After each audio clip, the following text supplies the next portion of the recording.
আসসালামু আলাইকুম। সবাই কেমন আছেন? আশা করি সবাই ভালো আছেন। সবাইকে ম্যাগনাটেক চ্যানেলের পক্ষ থেকে স্বাগতম।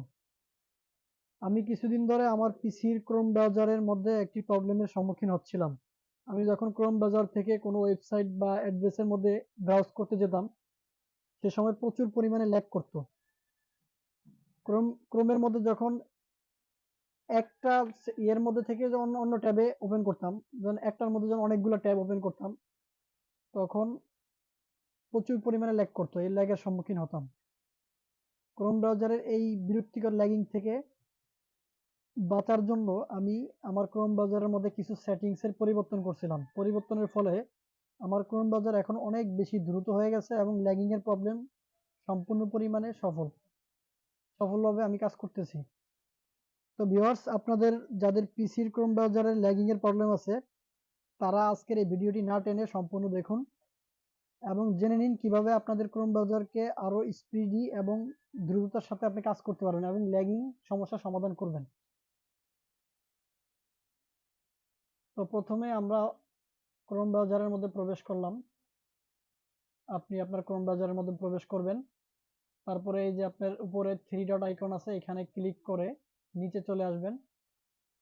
সেটিংস আছে, সেটিংস এর মধ্যে ঢুকবেন। সেটিংস এর মধ্যে ঢোকার পরে এখানে অ্যাডভান্স সেটিংস এ প্রবেশ করে নিচে সিস্টেমের মধ্যে ঢুকবেন।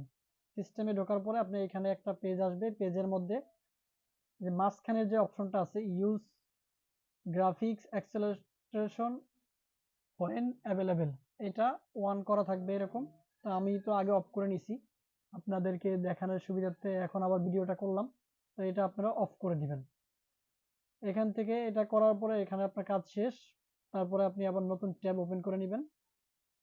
নতুন ট্যাব ওপেন করে আপনি আবার ওই থ্রি ডট আইকনে প্রবেশ করবেন। করার পরে এইখানে মোর টুলস নামে একটা অপশন আছে, মোর টুলসে অথবা আপনি এক্সটেনশনে প্রবেশ করবেন। এক্সটেনশনে প্রবেশ করার পরে ম্যানেজ এক্সটেনশন নামে একটা অপশন আছে, ওইখানে ঢোকার পরে আপনি আমরা সচরাচর কি করে থাকি, এক্সটেনশনের মধ্যে সংক্ষেপে অনেক কিছু রাখি যেগুলো আমরা মানে দ্রুততার সহিত পাওয়ার জন্য অনেক গুরুত্বপূর্ণ কিছু রেখে থাকি।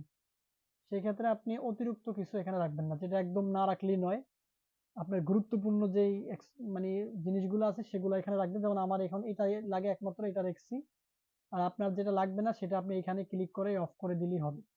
তো আমি এটা রেখেছি যেহেতু এটা অন করে রাখলাম। আপনি প্রত্যেকটা অফ করে দিয়ে এখান থেকে বেরিয়ে যাবেন। এরপরে আপনার সেকেন্ড যে কাজটা করবেন, আবার নেক্সট ট্যাবে এসে আপনার থ্রি ডট আইকনে প্রবেশ করবেন। থ্রি ডট আইকনে প্রবেশ করার পরে আপনি সেটিং এ প্রবেশ করবেন। সেটিংস এ প্রবেশ করার পরে অ্যাডভান্স সেটিং এ গিয়ে নিচে আসলে দেখবেন অ্যাড ক্রোম নামে একটা ব্রাউজার আছে, ওইখানে প্রবেশ করবেন। অ্যাড ক্রোমে প্রবেশ করার পরে দেখবেন এইখানে আপনার ক্রোম ব্রাউজারটা আপডেট দেওয়া আছে কিনা। যদি আপডেট না দেওয়া থাকে এখানে একটা চিহ্ন হবে, এই চিহ্নটা আপনি ক্লিক করলে এখানে লোডিং হবে কিছুক্ষণ। লোডিং হওয়ার পরে আপনার ক্রোম ব্রাউজারটা আপডেট হয়ে যাবে। যেমন আমার এই ক্রোম ব্রাউজারটা আপডেট করা আছে, এই জন্য আমার আর সমস্যা হয়নি। যাই হোক, এখন আমাদের কাজ শেষ। আর আপনি ওই ভিতরে ঢুকে আপনি ক্লিয়ার ডাটা করে নিতে পারেন। ক্লিয়ার ডাটা আমার করা আছে, ওটা আর দেখালাম না। এরপরে তো আশা করছি আপনারা বুঝতে পারছেন কিভাবে ক্রোম ব্রাউজার ল্যাগিং এর সমস্যা সমাধান করা যায়। তো ভিউয়ার্স, আজকের ভিডিওটা এই পর্যন্তই। যারা আমার এই ভিডিওটা দেখে ভালো লাগছে তারা ভিডিওটা লাইক, কমেন্ট এবং শেয়ার করবেন এবং নিত্য নতুন অনলাইন বিষয়ক ভিডিও পেতে আমার এই চ্যানেলটি সাবস্ক্রাইব করে পাশে থাকবেন এবং বেল আইকনটি ক্লিক করবেন। নেক্সট ভিডিও আসা পর্যন্ত সবাই সুস্থ থাকেন এবং ভালো থাকেন। আসসালামু আলাইকুম।